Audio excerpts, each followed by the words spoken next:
JH6, and I appreciate you guys watching. So just very quick, if you're watching the news right now, ISIS took over. I guess they're taking over 80% of the Anbar province in Iraq. And now I spent a long time in this place, and Anbar, and we took all different types of enemy contact, and it's kind of crazy because the whole international community are thinking, well, what is the U.S. is gonna do? And I gotta tell you guys, I'm so tired of the international community think that we are stupid. Like, they look at us and they think that we are dumb and stupid.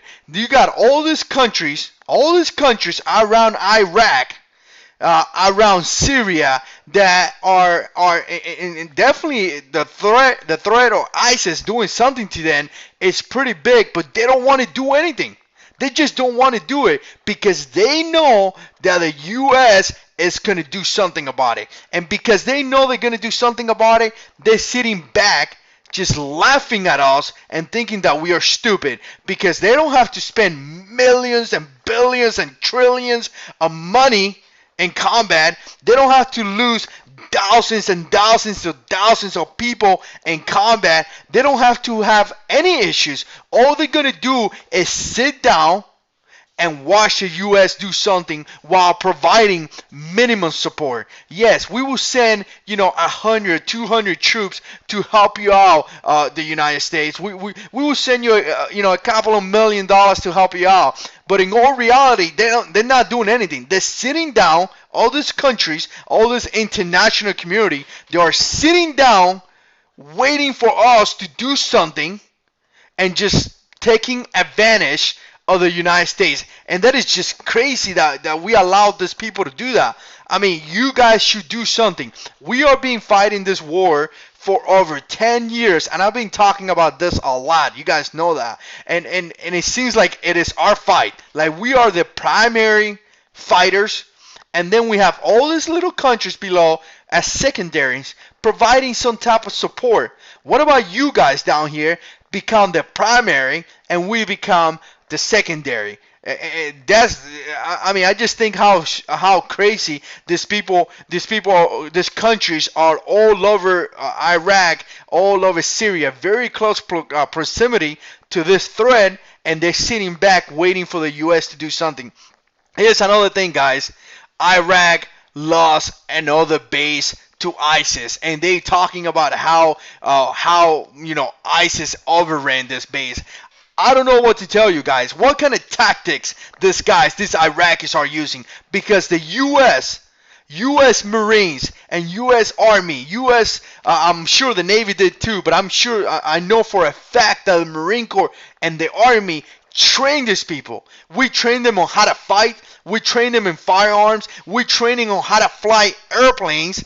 We gave them weapons. We gave them resources. We gave them millions of dollars. We did not tell them to run. We told them to fight. And you look at the U.S. Marines and the U.S. military. Why are we so good? The reason why we are good and our boys do a great job is because we don't run. When we are ready to fight, we're going to fight. And if you guys know some of our military members, you guys will know that. I could speak for the Marines.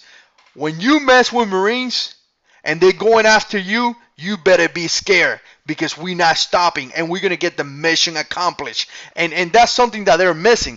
Why are they not accomplishing that mission? Why are they not motivated to do that? Why are they not motivated to defend the country? And the reason is simple. They are corrupted. It is a reason why the people, the communities are turning away from the government and joining these terrorist groups, is because the government has treated them bad. So here we got again the news is reporting that ISIS is overrunning another base and looking to the U.S. Why are you guys looking? Why? I don't get why the international community is looking at us.